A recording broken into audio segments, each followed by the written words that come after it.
it's really about personal responsibility of the boater to make sure they clean, drain, and dry their boats prior to moving to other lakes. So this is something that they can do every time. It becomes habit, and we just want to remind boaters and anglers that this is something they need to do every time they're leaving access here in the state. Zebra mussels, in their young stage, called veligers, are free-floating in the water. You can't see them. So if you have water in your live well or your bait bucket, or even in the bottom of your boat, that can help spread zebra mussels. So we want to make sure you drain all that off prior to movement.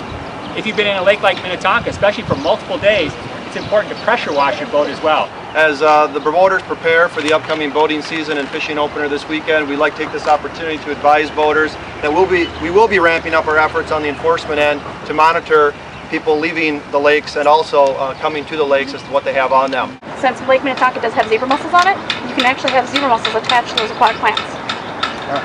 So that's a big concern, so you want to make sure to drain your water. Obviously they are present here in the lake. I cover Prior Lake, and Prior Lake was discovered first, and now we got Lake Minnetonka.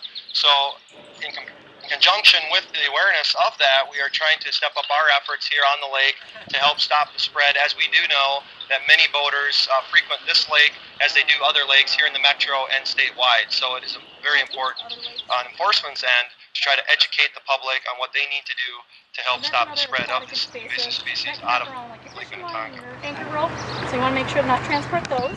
We have a lot of groups that use this lake that we need to make sure that we're reaching out to. Many bays, exactly. That is some of those where you're going to have your aquatic plants growing.